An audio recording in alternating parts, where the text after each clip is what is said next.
სიტყვა ჰაბი საქართველოსთან მიმართებით ხშირად გვესმის. ციფრული ჰაბი, ენერგეტიკული ჰაბი, ტექნოლოგიური ჰაბი, სატრანსპორტო ჰაბი და ახლა უკვე კრიპტო ჰაბი. რამდენად რეალურია საქართველოს რეგიონულ ჰაბად ჩამოყალიბება და რა უნდა გაკეთდეს იმისათვის, რომ ქვეყანამ ტრანსფორმაცია მართლაც შეძლოს. სწორედ ამ საკითხზე დღეს ნიკოლოზ კანდელაკთან ერთად ვიმსჯელებთ, რომელიც საკონსულტაციო კომპანია Clarkson-ის დამფუძნებელია. ნიკოლოზ, მოგესალმებით, მადლობა თქვენი დროისათვის.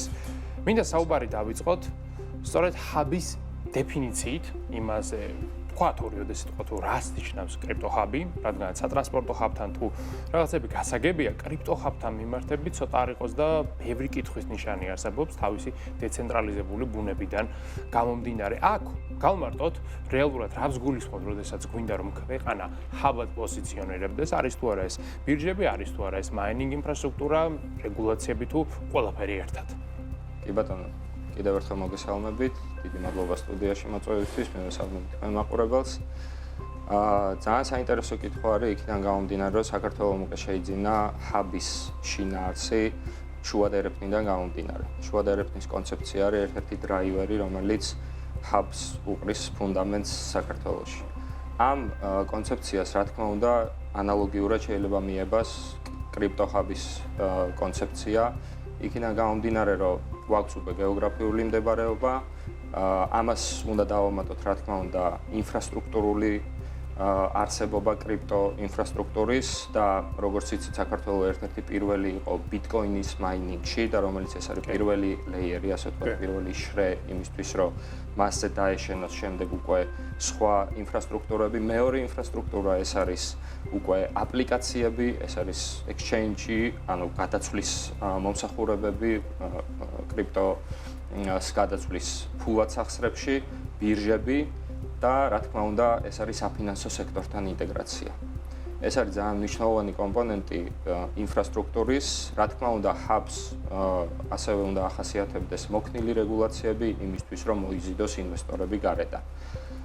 ჯერ კიდევ რამდენიმე წლის წინ, როდესაც ეროვნულ ბანკში მუშაობდი, კრიპტო რეგულაციებს ჩაუყარეთ საფუძველი. უშუალოდ მე ვიყავი ერთ-ერთი წამყვანი ამ მიმართულებით, ამ დეპარტამენტის შექმნაშიც მე ვიღებ მონაწილეობა, რომელიც პასუხისმგებელი არის კრიპტო აქტივების რეგულაციებთან დაკავშირებით. შევქმენ ფუნდამენტი, რომელიც გულისხმობდა რეგისტრაციას ვირტუალური აქტივის მომსახურების პროვაიდერების და ფულის გათეთრების მიმართულებით რეგულირებას. ეს იყო ფუნდამენტი იმისთვის, რომ უსაფრთხოების კომპონენტი ყოფილიყო დაცული, რამაც საკმაოდ კარგად იმუშავა. დღეს ბაზარზე უკვე დაახლოებით 30-მდე ვირტუალური აქტივის მომსახურების პროვაიდერია, აქედან რამდენიმე არის საერთაშორისო კომპანიაც, საერთაშორისო ბირჟაც, რომელიც უკვე აქტიურად ოპერირებს საქართველოს ბაზარზე და რა თქმა უნდა ინტეგრირებული არის საფინანსო სექტორთან. და რომ არა ეს რეგულაციები ფაქტობრივად არც სხვები შემოვიდოდნენ და ვერც ქართული განვითარდებოდა შესაბამისად და უსაფრთხოდ. ალბათ დამეთანხმებით ამას. რა თქმა უნდა და ამან კიდევ რამაც შეუწყო ხელი, ეს არის საკმაოდ კარგად განვითარებული საფინანსო სექტორი და იცით თქვენ რომ ბლოკჩეინ ეკოსისტემა საფინანსო სექტორის გარეშე ფაქტიურად ვერ განვითარდება იქიდან გამომდინარე, რომ საჭიროება ფულადი სახსრების და ასე ვთქვათ ლიკვიდობის გადაცვლის ერთ-ერთი მთავარი კომპონენტი არის, რომ კრიპტოაქტივებმა უფრო მეტი გამოყენება პოვონ რეალურ ცხოვრებაში. ხო, ფაქტობრივად საუბრობთ იმ უპირატესობებზე უკვე დავიწყეთ ფაქტობრივად საუბარი და უფრო დეტალურად იქნება საინტერესო თქვენგან მოვისმინოთ კრიპტო ინდუსტრიისთვის რა წინაპირობები და უპირატესობები აქვს საქართველოს თუნდაც შედარებით სხვა ბაზრებთან. აი, რატომ უნდა აირჩიონ მაგალითად თუნდაც სხვა მოთამაშეებმა საქართველოს? როგორც თქვი, ეს იყო რეგულაციური ჩარჩო, რომელიც მარტივი ჩარჩო იყო და ეს იყო წინაპირობა იმისთვის, რომ მოზიდულიყო აქ უცხოური ინვესტიციები, უცხოური კომპანიები დაინტერესებული იყვნენ და ფაქტიურად ჩვენი ჩარჩო, რეგულაციური ჩარჩო ფარავს პრაქტიკულად ყველა მომსახურებას და ისეთივე მომსახურების განხორციელება შეიძლება, როგორც საფინანსო სექტორში არის, რაც ძალიან მნიშვნელოვანია ამ ბაზრის განვითარებისთვის. რაც შეეხება მომდევნო ეტაპებს, ჩვენ გვაქვს ძალიან კარგი შესაძლებლობა, ეხლა როგორც იცით, ახალი ჩარჩო დამტკიცა პარლამენტმა დამტკიცა კრიპტორეგულაციების ახალი ჩარჩო, რომელთაც ეროვნულ ბანკს განესაზღვრა უფრო ფართო მანდატი მომხმარებელთა უფლებების დაცვის რეგულირების, კაპიტალის მოთხოვნების დაწესების, სარეზერვო მოთხოვნების დაწესების და მისი ეტაპობრივი იმპლემენტაცია ეს უკვე იქნება კიდევ ერთი სტრატეგიული სვლა, როგორც რეგულატორის მხრიდან, ასევე ჩვენი ბაზრის მხრიდან, რომ ეტაპობრივად მოხდეს შესვლა ამ რეგულაციების და არა ერთბაშად დამძიმება, ეს გასათვალისწინებელია, რა თქმა უნდა და რაც დამატებით შესაძლებლობას მოგცემს, რომ კიდევ ბევრი ინვესტორი მოვიზიდოთ, რომელსაც ეწოდინება, რომ არ ხდება ერთობლივი მიღება რეგულაციების და ეტაპობრივი შესვლა, მაგ შემთხვევაში მათთვის უფრო საინტერესო იქნება, რომ შესაბამისობაში იყვნენ ამ რეგულაციებთან და ჩვენი კომპანიის ერთ-ერთი მთავარი უპირატესობა ზუსტად ის არის, რომ გვაქვს ხედვა რა უნდა იყოს მომავალში, როგორ დავეხმაროთ ჩვენ კლიენტებს და სხვათა შორის საერთაშორისო ინვესტორებსაც, რომელიც ძალიან დაინტერესებული არიან საქართველოს კრიპტობაზარში შემოსვლით, არა მარტო კრიპტობაზარით, არამედ საფინანსო სექტორის მრავალფეროვანი ლიცენზიებით, რომელიც კიდევ ერთი უპირატესობა არის საქართველოსთვის, როგორც კრიპტოჰაბისთვის, რომ ეს კრიპტოინვესტორები ამასთანავე გახდებიან საფინანსო სექტორის ინვესტორები. ხო, როგორც წესი ინვესტორი, როდესაც ქვეყანას შედის მხოლოდ ერთი სექტორით, თითქმის არასოდეს არ შემოიფარგლება. აქვე თქვენ ასანეთ რეგულაციების ჩარჩო და მინდა შევეხო უფრო გლობალურ საკითხს. აი, რამდენიმე სხვადასხვა რეგულაციების ჩარჩო არსებობს ამჟამად სოფლიოში, ამერიკა სხვა თამაშის წესებითა, ევროპაში გვაქვს რაღაც მიკა და მისი სხვადასხვა ვერსიები, ასევე არის არაბთა გაერთიანებულ საამიროებში კიდევ საერთოდ სხვა კონცეფცია. თქვენი შეფასებით საქართველოს რომელი მაგალითი უნდა გაიზიაროს და არის თუ არა საერთოდ ისეთი ქვეყანა, რომლის მაგალითის გადმოღებაც საერთოდაც ღირს, რადგანაც მიდგომებს შორის სხვაობა არის თითქმის რადიკალურად განსხვავებული. ზოგიერთ ქვეყანაში მაგალითად აი რამდენიმე აზიურ სახელმწიფოში აი ჩინეთი რომ თქვა უფრო მეტად შეზღუდვების მიმართულება არჩეული ზოგიერთი რამ საერთოდ აკრძალულია მაგალითად მაინინგი მაგრამ ევროკავშირში მაგალითად რეგულაციები არჩეული აი რა არის ის ოქროს მიჯნა ან საუკეთესო პრაქტიკა რომელიც შეიძლება საქართველოს გაიზიაროს კი ბატონო ძალიან კაი კითხვა არის და ძალიან სენსიტიური საკითხია იქიდან გამომდინარე რომ რეგულაცია ერთის მხრივ შეიძლება იყოს როგორც რისკის მედიკანტი მაგრამ შეაფერხოს განვითარება ძალიან მნიშვნელოვანი არის, რომ გათვალისწინებული იყოს ქართული რეალობა და ქართული რეგულაციული ჩარჩო, რომელიც საფინანსო სექტორში უკვე კარგად გამოცდილი არის და როგორც თქვი, კრიპტო მომსახურებები ძალიან გავს საფინანსო სექტორის უდიდესი ნაწილი, ძალიან გავს საფინანსო სექტორის მომსახურებებს.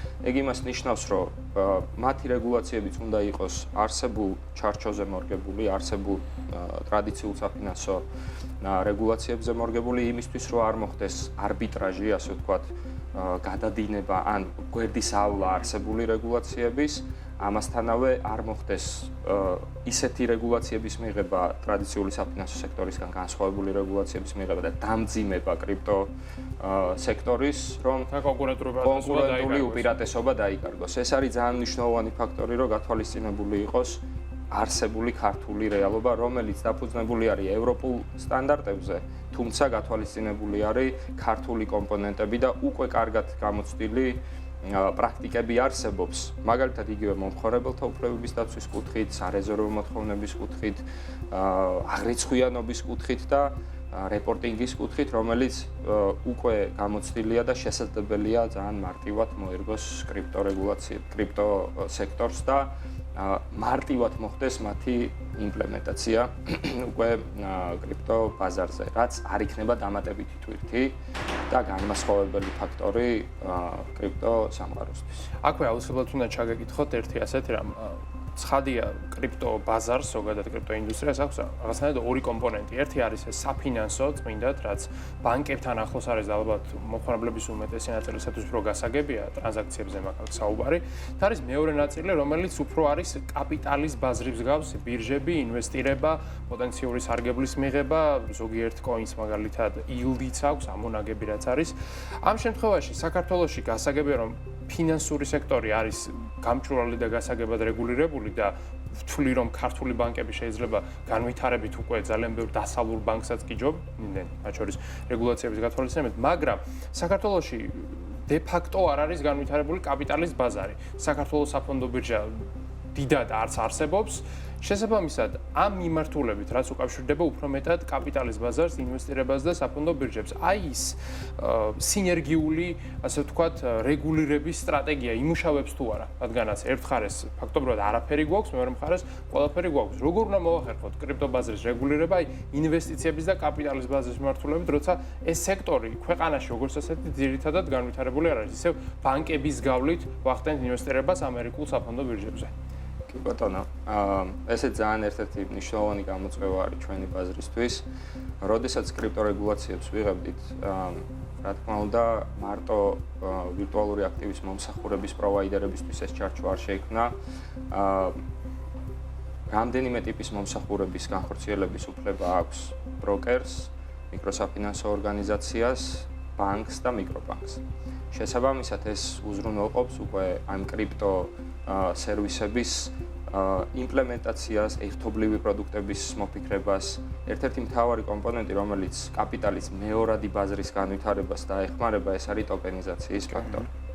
და ტოკენიზაციაზე უკვე ბოლო პერიოდში ახლა ჩვენს გვაქვს კომუნიკაცია სხვადასხვა ინვესტორთან, მოთხოვნაც არის და აქტიურად მიდის საუბარი თუ როგორ არის შესაძლებელი ამ ტოკენიზაციის კომპონენტის შემოტანა და მეორადი ბაზრის განვითარება, იმიტომ რომ ჩვენ ვიცით, რომ პირველადი ბაზარი, რომელიც ეს ტრადიციული საფინანსო სექტორში არსებობს, ეხლა უნდა მოხდეს უკვე პარადგას, უნდა მოხდეს უკვე მეორე ისეთი ტოკენების, უფრო სწორად ფასიანი ქაღალდების ტოკენიზაცია იქნება ერთ-ერთი პირველი კომპონენტი, რომელიც ამ მეორად ბაზარს გამოაცოცხლებს და ტოკენს აქვს ზუსტად ის კომპონენტი, რომელიც მიცემს საშუალებას, რომ უფრო მეტმა მომხმარებელმა შეძლოს სარგებლობა, ინვესტირება და შემდეგ უკვე განვითარება ამ ბაზრის.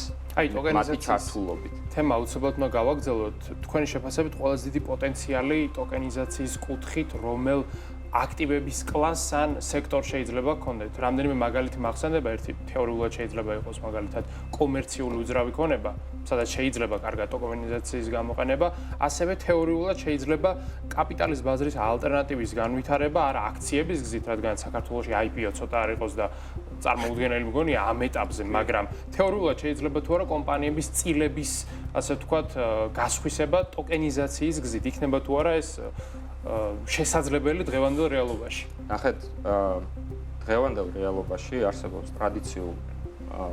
ტრადიციული აღრიცხვის მეთოდოლოგია, მაგალითად ბროკერებს აქვთ იმის საშუალება, რომ აღრიცხონ მფლობელობა, სხვადასხვა ეს იქნება აქცია, ფასიანი ქაღალდი და ასე შემდეგ. ჩემი ხედვით შესაძლებელია, რომ ამ ინფრასტრუქტურის გამოყენება და ბლოკჩეინთან დაკავშირება ყველაზე მარტივი გზა არის იმისთვის, რომ შემდეგ ეტაპზე გადავიდეთ და ასე ვთქვათ, არსებული ფასიანი ქაღალდების ფრაგმენტაციით მივიღოთ კიდევ უფრო განვითარებული მეორადი ბაზარი და ბლოკჩეინ ტექნოლოგიაზე დაფუძნებული, რომლითაც ეს მეორე, ასე ვთქვათ, შრის ინსტიტუტები შეძლებენ უკვე მფლობელობითი უფლებების განსაზღვრას, აღრიცხვას იმავე მეთოდით, თუმცა უკვე ბლოკჩეინ ტექნოლოგიების გამოყენებით და ჩემი აზრით ეგ მარტივად მისაღწევია უკვე მოკლე პერიოდში. ხო, ყველა ამ ნაბიჯის განხორციელებას ხარჯია სჭირდება საკანონმდებლო ჩარჩო და ისინი ასე ვთქვათ, საფუძვლის მომზადება, რომელზეც ცხადია დაშენდება ეს ყველაფერი. თუმცა, როცა კანონმდებლობაზე ვსაუბრობთ და ზოგადად რეგულაციებზე, აქ მუდმივად ჩნდება რისკები, მით უმეტეს ამ სექტორში. რისკები არა, უფრო მეტად შიშები, რომ იმხელა რეგულაციები არ მივიღო და იმდენად არ გამკაცრდეს, მაგალითად, ჩინეთის სცენარი ნამდვილად არ არის ჩვენთან, ხომ? და თლად არც ევროპის ამბავი გვინდა რომ შემოვიღოთ, რომ ისე გართულდეს, რომ გაქცევა უნდადეს მაგალითად, ხო? კონკრეტულ კომპანიას. ამიტომ აქ საინტერესოა, რა შუალედი უნდა დაიჭიროს ქვეყანამ, რომ და ისეთი რა რეგულაციები მაგალითად არ უნდა მივიღოთ, რომ ფაქტობრივად დაკარგოს საქართველოს ამ კუთხით ის უპირატესობები, რაც ამჟამად აქვს. როგორც დასაწყისში ვახსენე, რეგულაციის ჩარჩო არის ერთ-ერთი მთავარი გამსაზღვრელი იმისთვის, რომ რაც რისკების მიტიგაცია მოხდეს, შემცირება მოხდეს, თუმცა ამავდროულად არ უნდა შეაფერხოს განვითარება. და მთავარი კომპონენტი, რომელიც უნდა გაითვალისწინოს რეგულატორმა, ეს არის უკვე არსებული ჩარჩო ტრადიციული საფინანსო სექტორის, რათა არ მოხდეს არბიტრაჟი და რისკების ზრდა მაგ კუთხით. თვითონ blockchain ტექნოლოგია უკვე არის უპირატესობა, არსებობს ამისთვის უკვე ჩარჩო, იმისთვის რომ წინ წავიდეთ, როგორც ვახსენე, ეს არის ფასიანი ქაღალდების ტოკენიზაცია, უძრავი ქონების ტოკენიზაციისგან განსხვავებით, რომელიც უფრო გამოწვევებით ხასიათდება უძრავი ქონება, თვითონ ეგეთი ტერმინი არის უფლების გადაცემის საკითხი, transfer of ownership-ი არსებობს ტოკენების საკითხში, უძრავი ქონების გადაცემა რეესტრის გარეშე დღეს ვერ ხორციელდება. თუმცა ფასიანი ქაღალდების კუთხით გადაცემის დადასტურება, როგორც ვახსენე, შესაძლებელი არის უკვე მეორე შრის მიერ. და ამ კუთხით დიდი რეგულაციური ცვლილებები საჭირო არ არის. იქიდან გამომდინარე, რომ არსებული რეგულაციები ტექნოლოგიისგან თავისუფალია. და თუ შემოვიტანთ blockchain ტექნოლოგიის საკითხს, როგორც ტექნოლოგიას, როგორც ასე ვთქვათ, soft-ის კომპონენტს, რომლის სარგებლობით საშუალებაც აქვს უკვე არსებულ საფინანსო სექტორის წარმომადგენლებს და ახორციელებენ მაგალითად ფასიანი ქაღალდების გამოშვებას უწყობენ ხელს და აღრიცხვიანობას, blockchain ტექნოლოგიებით შესაძლებელია აღნიშნული აღრიცხვიანობის უკვე ტოკენიზაციით ჩანაცვლება. და ბოლოს მინდა ერთი ასეთი შეკითხვაც დაგისვათ, რაც არ უკავშირდება სამართლებრივ სფეროს, უფრო ალბათ ეკონომიკური კომპონენტია. თქვენი შეფასებით არის თუ არა საჭირო სახელმწიფოს მხრიდან ჩარევა ამ შემთხვევაში პროგრამებზე, კონკრეტულ ეკონომიკურ პროგრამებზე საუბარი, აი ამ მეთოდოლოგიით, რათა საერთო ჯამში საქართველოს მართლაც იქცეს კრიპტოხაბად. საუბარი მაქვს პოტენციურად თანადაფინანსების პროგრამებზე, სუბსიდირების გზაზე, მაგალითად ჯიტაში ხომ არ უნდა გახდეს ეს მიმართულება პრიორიტეტული, აი ამ მიმართულებით არის თუ არა ქვეყნის როგორც სახელმწიფოს აქტიურობა საჭირო, თუ ჯობს ისევ რაღაც laissez-faire მიდგომა, როდესაც თავად ვითარდება ინდუსტრია ზედმეტი ჩარების გარეშე. სახელმწიფოს ჩართულობა კრიტიკულია, კრიტიკულად მნიშვნელოვანია მაგ კუთხით. ჯიტას საკმაოდ კაი პროექტები აქვს და რა თქმა უნდა, პრაქტიკაშიც მე მინახავს, რომ ჯიტას კრიპტო პროვაიდერების მიმართულებით დაფინანსებები გამოუყია. ამ კუთხით აუცილებელი არის გააქტიურება, ჩემ პირად პრაქტიკას გეტყვით. საქართველოში ძალიან ბევრი ნიჭიერი ახალგაზრდა არის, ძალიან ბევრი ნიჭიერი top developer-ია მათ შორის არაერთი. და მე მქონდა პრაქტიკაში, როდესაც ეს კრიპტო ბაზრის აპლიკაციები მივიღეთ, ერთ-ერთი кейსი იყო, როდესაც ვცდილობდით დაგვაიდენტიფიცირებინა პროგრამული უზრუნველყოფის შემქმნელი და აღმოჩნდა, რომ 13 წლის ბავშვი იყო ამ პროგრამული უზრუნველყოფის შემქმნელი, რომელმაც პირდაპირ დააკავშირა ეს პროგრამა blockchain-ს, ყოველგვარი შუამავლების გარეშე, ყოველგვარი ნებართვების გარეშე და აქტიურ ოპერაციების დემონსტრაცია შეძლო ჩვენ წინაშე, რაც იყო ფაქტიურად იმის დასტური, რომ ამ ეკოსისტემას ვერაფერი გააჩერებს, იმიტომ რომ აქ სამი ძირითადი დრაივერი, რომელიც ტრადიციულ საფინანსო სექტორში ვცდილობდით რომ მიგვეღწია, ეს არის ღიაობა, ღია ბანკინგის მეშვეობით ვცდილობდით რომ მიგვეღწია და blockchain-ს ის თანდაყოლილად აქვს. ეს არის სისწრაფე ოპერაციების, რომელიც ფაქტიურად წამებში შეიძლება ოპერაციების შესრულება. ეს არის მისი საერთაშორისო ეგრეთ წოდებული cross-border ბუნება, რომელიც ზედმეტი ნებართვის გარეშე, ხო? ზედმეტი ნებართვის და შუამავლების გარეშე, რომელიც blockchain ეკოსისტემას გააჩნია. შესაბამისად, ამ სამი კომპონენტიდან გამომდინარე შეუძლებელია, რომ ეს ეკოსისტემა გააჩეროთ. ჩინეთის ერთ მაგალითსაც ვიტყვი, როდესაც ჩვენ ვიკვლევდით, რომ რომელი ქვეყნის რეგულაცია იყო, ან ვის რა პრაქტიკა ქონდა, მაშინ ჯერ კიდევ მიკა არ იყო მიღებული ევროპაში და ჩვენ პირველები მიკამდე მივიღეთ ეს რეგულაცია და ეს ჩარჩო. ძალიან საინტერესო იყო, რომ ჩინეთს აკრძალული ქონდა, თუმცა სტატისტიკურად ესე ზუსტად დადასტურებული არ არის, მაგრამ არსებობს თეორია, რომ ყველაზე მეტი ინვესტორი ჩინელი არის. კი. და ზუსტად იმ ბუნებიდან მიღმაც მათ შორის დამფუძნებელთა ზუსტად იმ კომპონენტებიდან გამომდინარე, რომელიც ამ ეკოსისტემას გააჩნია, ამის შეზღუდვა შეუძლებელია. მინიმუმ არსებობს დეცენტრალიზებული სივრცე და აპლიკაციები, რომელშიც გადატანა შეუძლია ნებისმიერ ფიზიკურ პირს და ფლობდეს თავის კრიპტოს თავისივე დეცენტრალიზებულ აპლიკაციაში.